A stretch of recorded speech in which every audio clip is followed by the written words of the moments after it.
嗨，大家好，我是躺平树。今天是2026年8月1号。這一期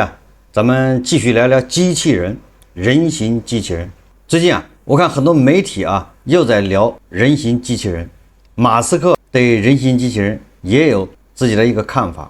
你比如說《經濟觀察報》7月30號，他就刊登一篇文章，叫《人形機器人拐點已至，產量只是下限，模型決定天花板》。這個人形機器人還沒咋地，對不對？人形機器人在我們的腦海裡面還是在扭秧歌、跳舞、表演，然後有個人拿個机器、拿個遙控器在那兒指揮，对吧？遙控操縱，還在這種景象之中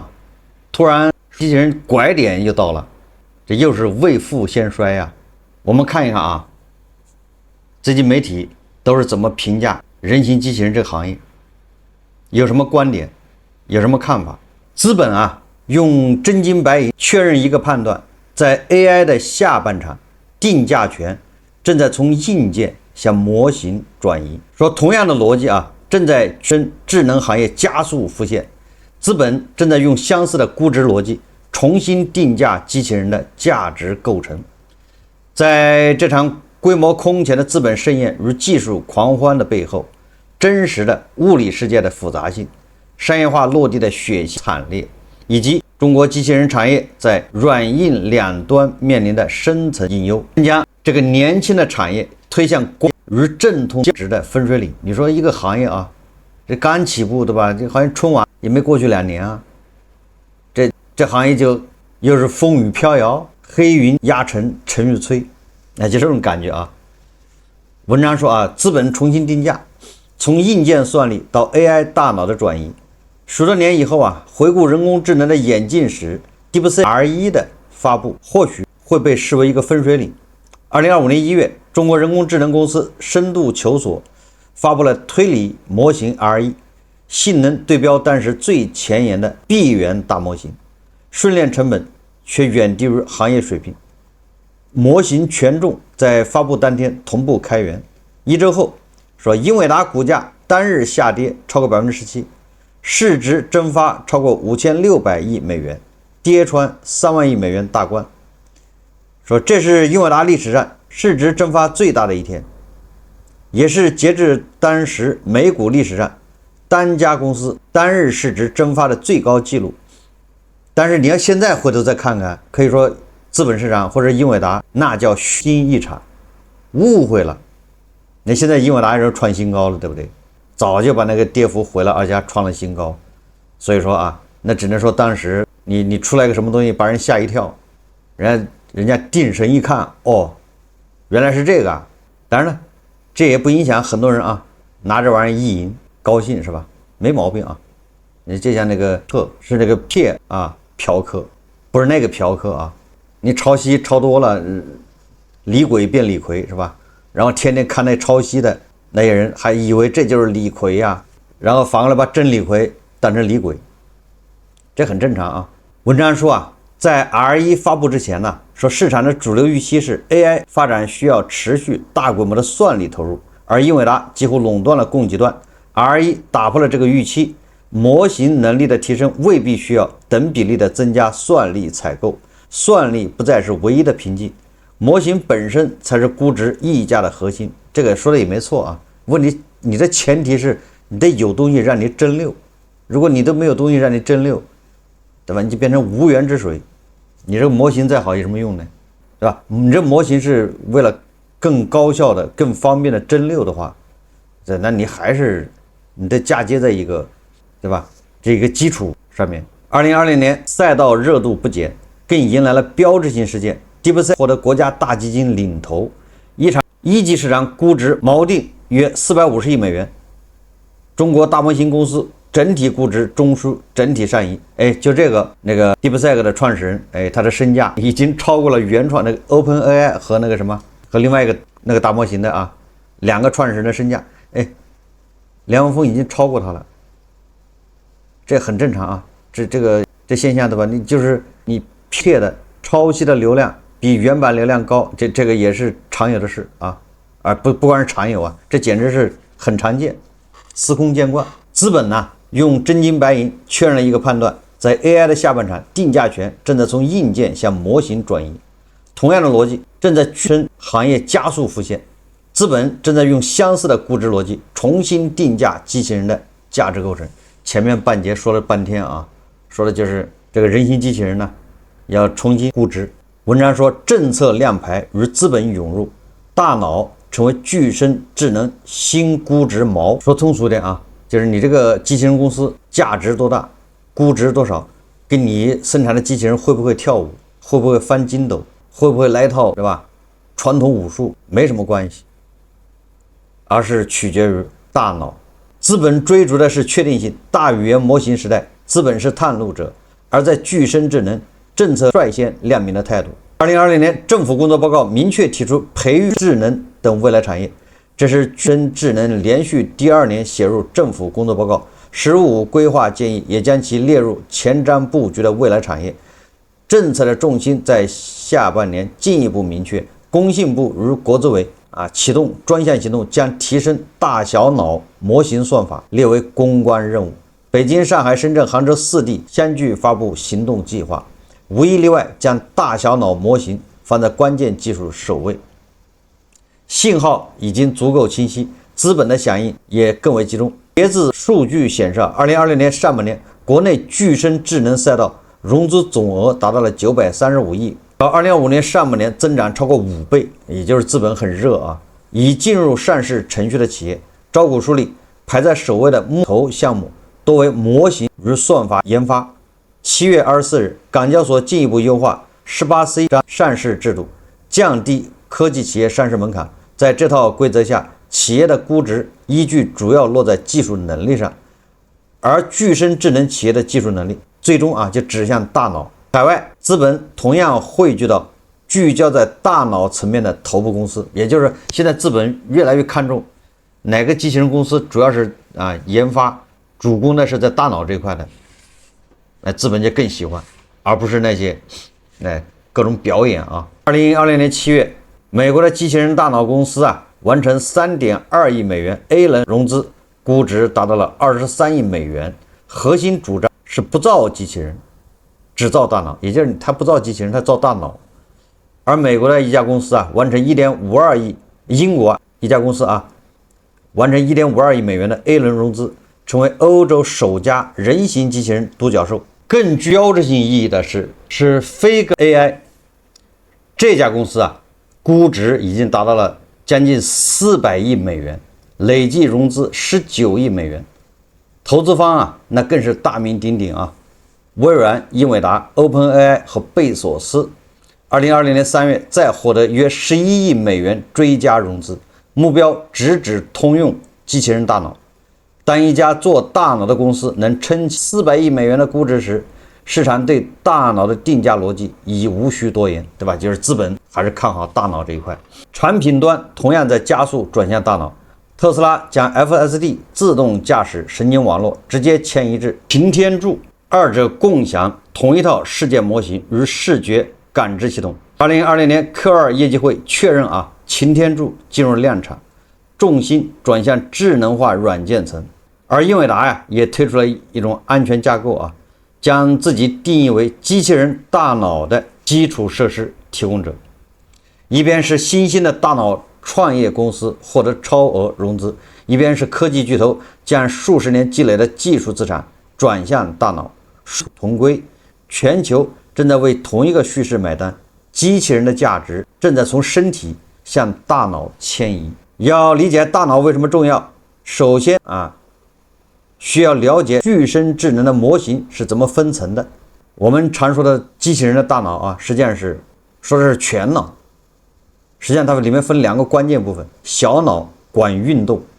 平衡走路跳躍解決怎麼動，大腦管規劃和決策，比如看懂環境決定下一步做什麼。真正厲害的是全腦，也就是我們說的大腦它把這2個部分打通，讓感知、思考和動作在一個模型裡一起配合完成，就是我們所說的大腦小腦唄。然後咱們口頭說機器人的大腦，實際上指的大腦小腦統稱合到一起。而目前呢，全球巨聲行業的研究它它主要是集中在两頭，什么两头呢？一头是硬件本体，经过前2年爆发式发展，硬件本体不再稀缺，机器人本体的技術門檻快速下降，資本順着產業邏輯向上游流動，代表企業就是要入科技，通過特定程序控制機器人完成特定的運動任務，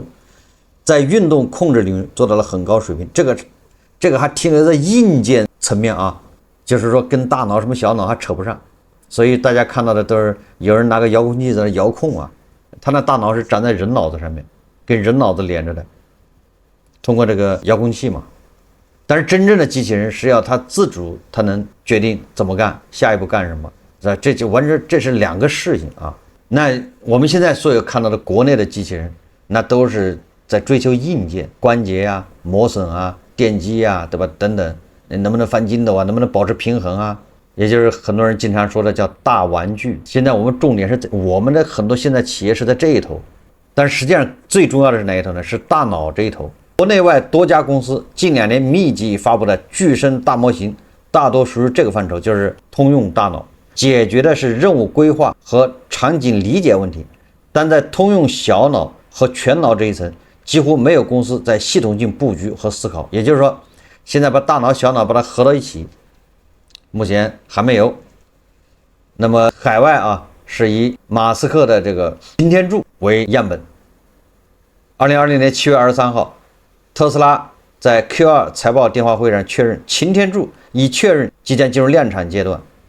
並提出 V3 版本年產100萬台、V4 版本年產1000萬台的遠期目標。業績會上關於擎天柱的討論很少涉及硬件端，更多聚焦在如何實現大規模量產、軟件端所需的硬件支撐以及V2端到端模型的訓練。這表明硬件載體已初步定型，重心轉向具能化能力的模型層。而馬斯克明確表示，擎天柱將採用與 FSD 自動駕駛相同的端到端戰略，即輸入像素，輸出控制指令，就是他通過攝像頭，通過眼睛，所謂的眼睛嘛，看見的，然後他來決定做什麼，叫輸出指令。特斯拉打造的是一個單一的、巨大的、統一的神經網絡，通過多個攝像頭接收感官輸入，從關節接受本體感受信號，從手部接受力和觸覺反饋，並產生連續的輸出控制。不同於許多競爭對手採用的分層模塊化架構，將感知、規劃、預測分成獨立的代碼庫，特斯拉放棄了這些系統，轉而採用單一的神經網絡。所以這個馬斯克他在這個接受採訪的時候，他就向人形機器人行業開炮，看不上呢，瞧不上別人現在正在做的事情。馬斯克說現在網絡上那些爆火的人形機器人演示，也就是大家看看熱鬧就行了，別太當真。馬斯克在 Q2 財報會上點名批評了現在的人形機器人圈子，所謂的人形機器人演示，要麼是提前寫好的程序的表演，要麼就是後台有人遠程操控。這個在我們這兒很流行，對不對？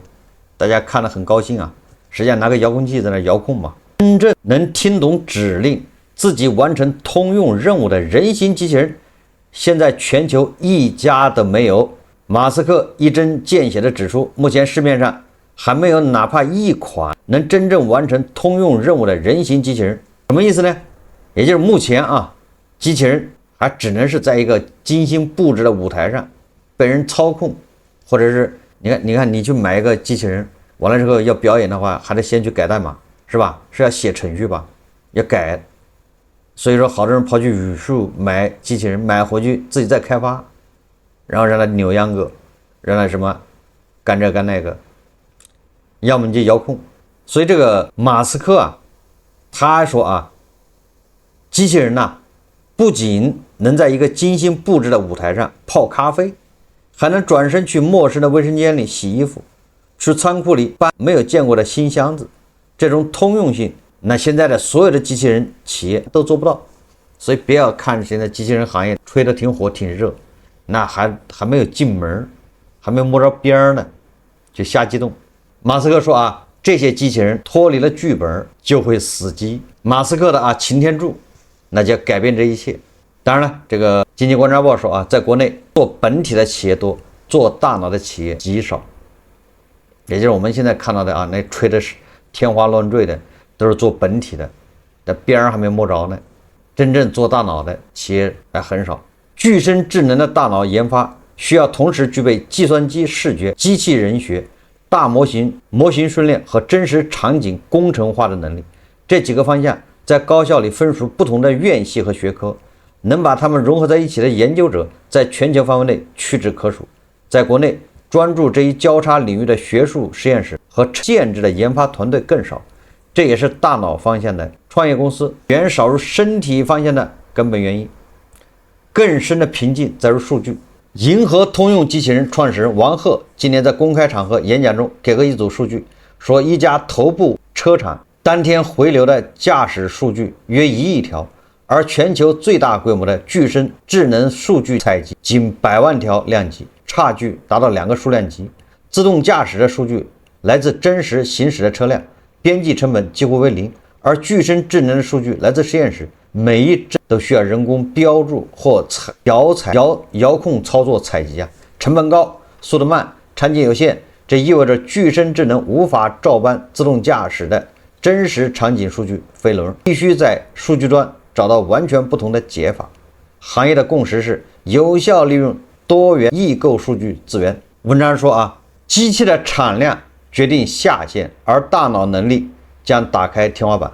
硬件本體經過前2年爆發式增長，技術門檻已快速下降。通用智能模型能否在真實場景中持續泛化，才是決定企業價值上限的關鍵。這意味着判斷一家具身智能企業的價值，首要問題不再是今年能交付多少台機器人，而是它的模型能力走到了哪一步，數據飛輪是否已經開始轉動。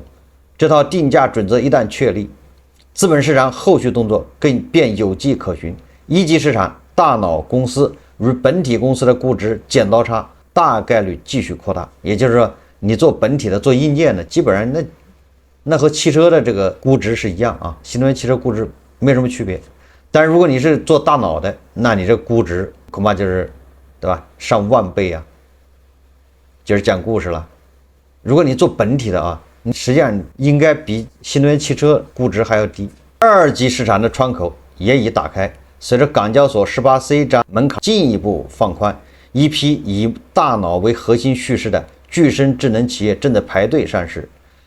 參照 DeepSeek 對 AI 板塊帶來的估值重估路徑，當頭部大腦公司完成上市定價，形成公開估值估值锚之後整個賽道的價值坐標系將被重新校準。最先被重估的必然是那些掌握模型與數據體系的稀缺標的。什麼意思說一千道一萬，就是現在那些具身智能機器人很紅的發紫的，你比如說語數，未來還有沒有他不知道，未來是大腦這一端獲得更高的估值。那誰在做大腦這一端呢？好像有這個實力嗎？做大腦和做本體，对吧？做這個硬件，這兩個概念，那是完全2個不同的方向。歷史不會簡單重複，但資本的定價邏輯會。在算力時代，英偉達拿走了硬件的溢價；在大模型時代 ，DeepSeek 證明了溢價模型的溢價；在具身智能時代，溢價將屬於率先跑通數據模型本體環的大腦公司。這場競賽的終局判斷標準已經清晰。不是看誰造了更多的機器人，而是看誰造出了更聰明的大腦，以及誰能讓資本市場最早相信這一點。所以好飯不怕晚注定了有很多公司起了一個大早，趕了個晚集，甚至都沒趕上集就結束了，變成先驅變成先烈先烈不是先驅變成先烈然而，當我們把目光從資本市場宏大敘事移開，審視中國機器人產業的現實落地場景，呈現出的卻是一幅充滿矛盾與隱患的畫面。在產量決定下限，模型決定天花板的公式之下，當前中國機器人產業正陷入下限失守、天花板難破的尷尬境地。全面洞察中國機器人產業的真實生態，必須直面5大核心痛點。痛點1啊，商業化落地假陽性，從專有廚房到科研展厅的空中楼閣。儘管業內紛紛鼓吹2026年是商業化落地的元年，就具身机器人啊，預測中國今年將賣出數萬台人形機器人，但殘酷的交付事實卻是造得出，賣不出，用不上。就是你能造得出來，你賣不掉，你賣掉了，人家買回去用不上。最近网上有報道啊，以餐饮炒菜机器人为例，深圳叫喜科技有限公司曾打着上市合资公司背景，生鲜供应鏈和炒菜机器人旗号，在全国招募城市合伙人，並推出2.18万元一台的售后回租模式。什麼意思啊？你拿錢把這機器人買走，炒菜機器人，然後再租給公司，就這叫售後回租。然而這種模式本質上演變成了借硬件名義進行的非法集資與資本運作。2020年5月，信會被列為被執行人，7月申請破產。其宣稱的炒菜機器人到了後端實地被餐飲老板吐槽，只是半自動上料炒鍋，還得人在旁邊翻勺，也就是你買個機器人還耽誤了事兒啊，你不如自己在那顛勺。你搞個炒菜機器人在那兒，那視頻拍的好看啊，那機器人顛勺在那兒，實際上用起來根本不是那麼回事，在那就是耽誤事。大量的商業落地場景倾覆，而且還搞成詐騙了，對不對？人形機器人科研展廳依賴症，即便是頭部人形机器人企業，也極度依賴非生產性採購。以國內銷量領先的宇樹科技為例，其2025年17.1億元中營收中啊，高達74%來自高校、科研院所和商業展廳。IDC 與野村證券數據指出啊，全球人形機器人下游流向中啊，消費、表演、行政與教育採購佔了絕對大頭，真正的工業及商業應用僅有3%，也就97%到95%都是人家買回去啊做教學演示用的。多數機器人並非在流水線上幹活，而是在展廳裡打太極、遞水或進行表演。這是馬斯克說的啊，在一個固定的場景裡面，要麼遙控，要麼編好劇本，這個充其量算個大玩具。那第二個問題呢，就是供應鏈的同質化內卷與價格戰陷阱。目前大多數國內機器人硬件廠商缺乏核心護城河，也就是說啊，你做本體的沒有什麼專利啊，那人家都會。那個什麼特殊材料，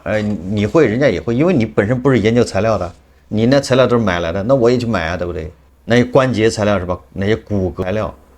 那都不是他自己生產的，这不是他自己的專利。那你買我也買嘛，也就是沒有什麼核心這個知識產權，沒有護城河，沒有護城河的事情，那就是你幹我也幹，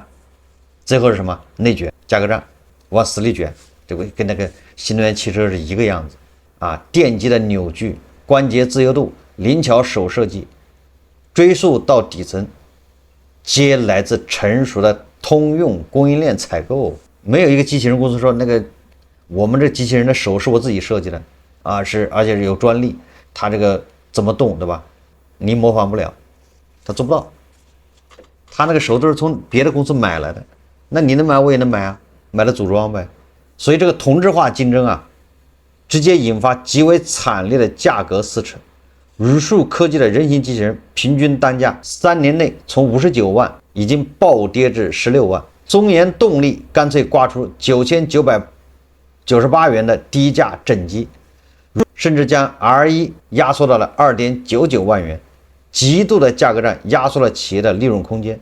即使強如宇樹，其2026年1季度扣非淨利潤也出現了50%的下滑。也就你說這企業叫未富先衰嘛，還沒有嘗到甜頭呢，已經開始卷了。這個卷不以人的意志為轉移，就是你不想卷不行，因為別人在卷，你不卷，那你的市場就沒了。部分新能源車企如廣汽、上汽、長安、比亞迪、小鵬等，受主業利潤率跌破2%，很多都是1%嘛，就是新能源汽車啊，汽車整機廠商，它的利潤率啊，也只有1.幾%了，那怎麼辦呢？所以他們集體跨界湧入人形機器人賽道。雖然車企擁有龐大的產線和應用場景和技術，也有很多技術，電機嘛，3電嘛，機器人也是3電吶，還傳感器，對不對？所以人家搞這個那就是天經地義，無縫切換搞機器人吶。但車企集體融入，進一步加劇硬件制造端的極致卷價格，也就這玩意賣給誰還不知道呢，誰願意買也不知道，結果生產端已經卷起來了。那麼痛點3就是大腦了，就是物理 AI 數據極度匮乏。前文所提及啊，模型是拉開差距的關鍵，但建立物理 AI 需要機器人與真實世界頻繁互動的數據，這類數據無法像互聯網文本一樣通過獲取，也無法從寫死代碼的工業機器人中提取，更無法簡單複用自動駕駛的結構化道路数據。為了拿到這些數據，企業不得不貼錢啊，讓機器人进场。優必選、威格尔等公司把機器人送進車廠，看似是上崗，實則是付費實習、實訓練功。也就是這機器人公司它為了練大腦、採集這些數據啊，因為沒有數據啊，那怎麼辦呢？那它只能把這個機器人送到各個流水線，然後付費實習。有人說特斯拉的擎天柱啊，早期發布會上的流暢動作也是由工程師在後台遙控。这個我不知道，反正有媒體說馬斯克也這麼幹啊，表演。數據積累成本極高，速度極慢，成為了橫亘在中國機器人大腦眼鏡前的一道天塹。這就是數據啊，採集。那你想這個事情就這樣的，我花了幾十億美元把這數據採集完了，花了這麼大的成本，完了一開源，你來真溜，是不是道理啊？完了你還在彎道超車，來一個清場式遙遙領先。現在美西方啊，那是防之又防啊，防跟防賊一樣的啊，防着也受不了啊，對吧？你看这些所以說这些數據它多麼寶貴啊，你直接就跳過了，你直接從人家那兒真溜啊，對吧？就像我做節目，我每天花3-4個小時找素材，看報道，看文章，然後決定講什麼，怎麼講。哎，有人他就直接看你的節目，對不對？看完之後直接照着講。你照着講嘛，對吧？也不要緊。那你說我這是在哪看的，对不对？誰是誰的節目？哎，他不說，最後他就變成了我，李鬼就變成李逵，然後，對吧？那些經常喝地溝油喝習慣的，反過來到我這兒說我是剽竊的，這不就是彎道超車了嗎？都是這麼回事啊。那麼第4個痛點啊，就是目前國內具身機器人賽道已有超過8家企業估值突破了200億元。A 股相關概念超過120只上市公司啊，日均成交額上1000億。你想想，上市公司跟具身机器人概念相關的有120家，然後已經有8家企業是專門是做人形機器人的具身智能，市值突破了200億。怎麼樣？這產業還可以啊。但是啊，大量的公司年出貨量僅數十台，商業化收入還是零的狀態。也就是這個行業吹這麼大，沒有收入。你剛才已經說了嗎？97%的機器人是賣給學校、實驗室、商場拿去表演的，對吧？還有一些人買了，有些人買了個機器人出租嘛，對吧？就去那個江夏大舞台去跳個舞，扭個秧歌，一天5000塊錢、3000塊錢。但是啊，很多專業機構預測啊，到2028年，全球能實現規模化部署的人形機器人企業不會超過20家，而如今僅中國市場就有200家玩家。這意味着在未來6到18個月內，中國機器人行業將不可避免地迎來一場大範圍的資本出清與泡沫破裂。大量靠概念炒作、靠拼裝硬件的無腦機器人公司將被市場淘汰。也就是我一直說的吧，你真正的人形機器人就是具身智能的這個企業恐怕還沒來呢，不知道在哪兒。現在在表演的都是一些小丑過客，他們就像那個正經的正式比賽之前墊場的預熱的。中國機器人產業正處於一個極其特殊的歷史節點。一方面，政策頂層設計與數據要素戰略為具身大腦研發注入了制度紅利，是完整的供應鏈體系，為本體演進提供了堅實的工業土壤。另一方面，商業模式的畸形，物理 AI 數據的困局，這個困局你得自己解決，你不能靠抄、靠剽竊了，靠真溜啊！因為人家已經吃過虧了啊，仿着呢，嚴防死守。物理引擎的天然局限以及資本過度炒作的泡沫，正在拷問着每一家具身智能企業。硬件的產量固然鋪墊了行業的下限，但在殘酷的價格戰如出清潮之後，唯有那些不盲目選硬件、不沉溺於表演秀，而是扎扎實實突破物理 AI 數據飛輪，跨越這個对吧技術鴻溝啊，真正打造出通用全腦的企業，才能撬開具身智能無限廣闊的天花板。正如互聯網泡沫破裂後才誕生了真正的數字經濟巨頭一樣，人形機器人行業的这場狂熱與侵襲，或許正是它從科幻玩具真正跨越為革命性生產力所必須的付出代價。最後我們要說一下啊 ，AI 人工智能這些具身智能這些東西，对吧？那不用說，一定是未來的方向。但是未来的方向不代表你現在做的這些東西都能堅持到未來啊，你這個東西說不定是錯誤的。時間證明是吧？你在錯誤的道路上，你也到不了未來。所以我們既要相信人工智能 AI， 对吧？具身智能這些東西一定會蓬勃發展，但是同時不要迷信現在號稱是人工智能這個具身智能，對吧 ？AI 的這些企業，他們或許只是那個藥的藥引子，他們的作用是召喚出真正的巨無霸。好，這期節目啊，我們就聊到這裡，感謝大家收看。如果喜歡我的節目，歡迎訂閱、點讚、評論，謝謝大家。